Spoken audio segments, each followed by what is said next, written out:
अस्सलाम वालेकुम दोस्तों, इंडिया की तरफ से 20 अगस्त को अग्नि 5 इंटरकॉन्टिनेंटल बैलिस्टिक मिसाइल का टेस्ट किया गया है।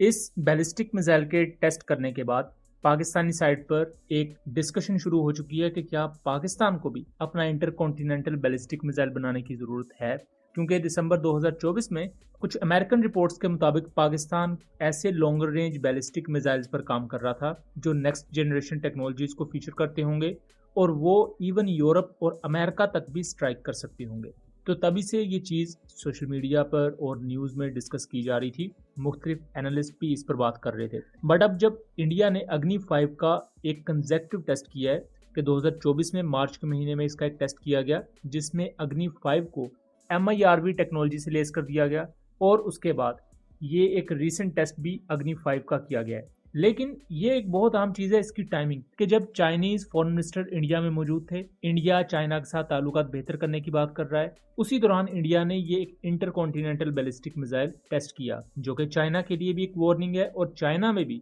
इसे एक सिक्योरिटी थ्रेट की तरह ही देखा जाता है, माजी में भी और अभी भी। इसके साथ साथ अग्नि 5 की अगर आप कवरेज देखें तो ये इवन ऑलमोस्ट पूरे यूरोप को कवर करता है और अमेरिका की जितनी भी बेसिस हैं मिडल ईस्ट में, इवन पैसिफिक के रीजन में, फिर यूरोप में, तुर्किया में, वो भी यहाँ तमाम की तमाम इंडिया के इस मिसाइल की रेंज में आती हैं। इंटरनेशनल रूल्स के अकॉर्डिंग अगर इसे देखा जाए तो ये मल्टीपल रीजन की स्टेबिलिटी को दांव पर लगाता है और इससे एक नई आर्म रेस शुरू हो चुकी है। पाकिस्तान में भी जो ICBM को लेकर बात की जाती है वो इंडिया के रिस्पॉन्स में ही की जाती है, क्योंकि इंडिया ICBM टेक्नोलॉजी को गेन कर रहा है और इंडिया का लैंड मास पाकिस्तान से बहुत बड़ा है। इसलिए इंडिया को पूरे तरीके से कवर करने के लिए पाकिस्तान को लॉन्ग रेंज मिसाइल्स चाहिए होते हैं, जबकि इंडिया को इतना लॉन्ग रेंज मिसाइल चाइना को डेटर करने के लिए चाहिए। अगर पाकिस्तान के लिए एक्सक्लूसिवली उनके पास जो मिसाइल्स हैं वो अग्नि 1 प्राइम जैसे और प्राले जैसे मिसाइल्स में भी ऑलमोस्ट पाकिस्तान कवर हो जाता है, बिकॉज पाकिस्तान का लैंड मास छोटा है।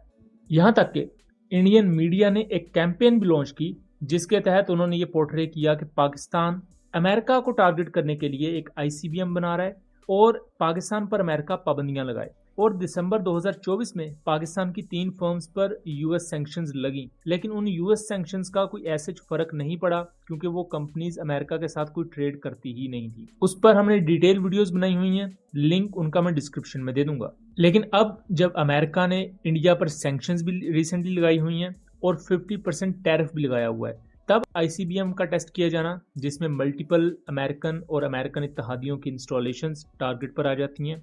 तो इस पर अब अमेरिका का क्या रद्द-ए-अमल होगा। और इंडिया को पता है कि अब मजीद सैंक्शंस लग सकती हैं, तो उन्होंने अपने इस इंटरकॉन्टिनेंटल बैलिस्टिक मिसाइल को इंटरमीडिएट रेंज बैलिस्टिक मिसाइल कह दिया है। यानी कि जो IRBMs होते हैं ये निस्बतन कम रेंज वाले मिसाइल सिस्टम्स होते हैं और इंडिया ने ये मूव इसी वजह से खेला है ताकि अमेरिकन सैंक्शन से वो बच सके। बट मुश्किल लग रहा है कि इंडिया बच पाएगा, क्योंकि अग्नि 5 की रेंज 5000 से 8000 किलोमीटर के दरमियान स्टेट की जाती है, बट मिनिमम रेंज 5000 किलोमीटर को भी अगर एनालाइज किया जाए तो ये इंटरकॉन्टिनेंटल बैलिस्टिक मिसाइल की डोमेन में आता है। यहाँ उन इंडियन एनालिस्ट के लिए भी एक आंसर है जो इंडिया और चाइना के दरमियान इस लिमिटेड ब्रेक थ्रू पर चेस्ट थंपिंग कर रहे थे और इसे पाकिस्तान के लिए थ्रेट बता रहे थे। अब जो इंडिया ने ये एक बेवकूफ़ाना अमल किया है मिसाइल टेस्ट करके, अब उन्हें भी ये समझ आ गया होगा कि इंडिया ने ये मिसाइल टेस्ट करने के बाद खुद ही अपने पाँव पर कुल्हाड़ी मारी है। बट मेरा ज़ाती ख्याल ये है कि पाकिस्तान को ICBM बनाने की करंटली ज़रूरत नहीं है।